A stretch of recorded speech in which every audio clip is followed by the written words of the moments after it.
આપણે જો સૌએ સાંભળી રહ્યા છીએ ત્યારે ખૂબ ખેદ સાથે કહી શકીએ કે અનુપ સ્વરૂપ સ્વામીએ નવરાત્રિ વિશે અઘટિત કટાક્ષ કરી અને હિન્દુ હૃદયના સૌના આઘાત લાગે એવી જ્યારે વાતો એણે લખી છે ત્યારે ચોક્કસપણે કહી શકીએ કે આ અયોગ્ય છે. નવરાત્રિ મા ભગવતીના આરાધનાના દિવસો છે અને નવરાત્રિમાં સૌ શ્રદ્ધા અને વિશ્વાસ સાથે મા ભગવતીના ગરબા લેતા હોય કે એમનું પૂજન કરતા હોય કે એમની આરતી કરતા હોય કે એમની સાધના મંત્ર જપ દ્વારા કરતા હોય. ગરબામાં જવું છે, દર્શન કરવા જવું છે, નવરાત્રના તહેવારને મનાવી રહેતા હોય પોતાનું તન મન અને ધન ખર્ચી. અને જ્યારે નવરાત્રિને આ લોકો લવરાત્રિ કહેતા હોય, લવરાત્રિ તરીકે કહેતા હોય તો એ સંપૂર્ણપણે અયોગ્ય છે. આ લોકોએ સમજવું જોઈએ કે આપણી હિન્દુ સંસ્કૃતિ અને હિન્દુ પરંપરા ઉપર આપણે જ પોતાના પગ ઉપર કુવાડો મારી શકી રહ્યા છીએ. મહાચેતના કુદરતી પરંપરા એક એવી છે કે કરેલા કર્મના વાણીથી, બુદ્ધિથી, મનથી ફળ ભોગવવા જ પડે છે. તો આ ફળ ભોગવવા જ પડશે, પણ એની પહેલાં સમાજે અવશ્ય સમયસર જાગૃત થઈ આવી વ્યક્તિને કંટ્રોલ કરવો જોઈએ. અમારા સૌ સંતોની વ્યથા છે. આવું વારંવાર થઈ રહ્યું છે તો આના માટે યોગ્ય નિર્ણય લઈ આગળ વધવો જોઈએ. એવમ અસ્તુ. આદેશ. જય ગિરનારી.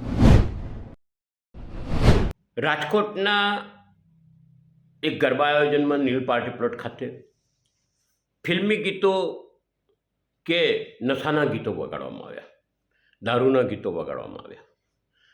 ગરબાની પરમિશન લીધી હોય તો ગરબા જ થવા જોઈએ. ભાતીગઢ ગરબાની અંદર આ નિશંસ નાખી અને ખરેખર જે પ્રમાણેનું કૃત્ય થાય છે તે નિંદનીય છે. ક્યાંય ચલાવી લેવાય તેમ નથી. આયોજકો પર ખરેખર તો હું તો એમ માનું છું કે ક્યાંક ને ક્યાંક આપણે એક્શન લેવા જોઈએ અને લોકોએ પણ જાગવાની જરૂર છે. આવું જ્યાં થતું હોય ત્યાં રોકવાની જરૂર છે.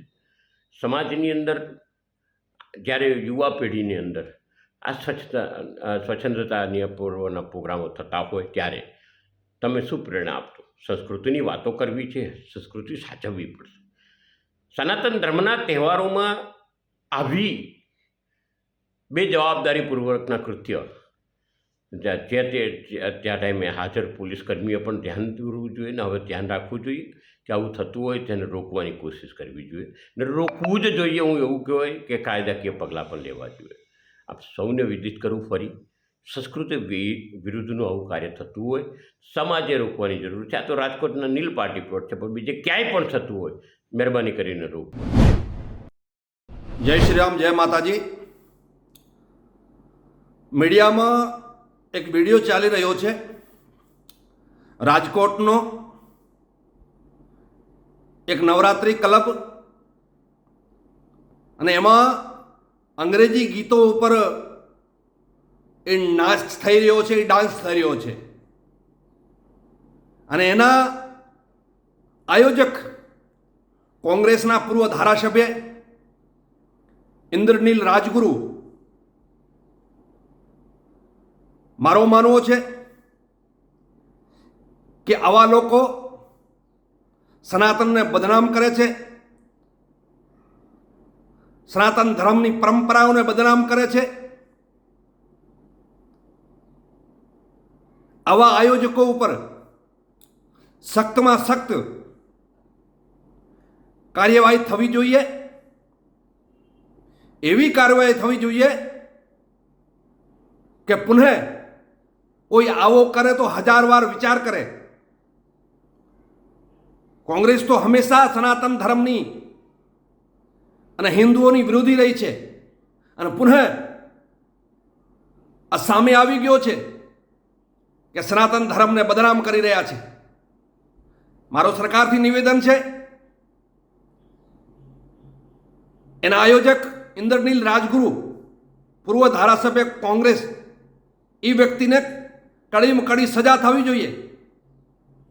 આ સનાતન ધર્મ છે, કોઈની બપોતી કે કોઈની ખેતી નથી. સનાતન ધર્મ સાથે કોઈ બી છેડછાડી કરે એ કદાચ કોઈ દિવસ પણ ચલાવી લેવાનું નહીં આવે.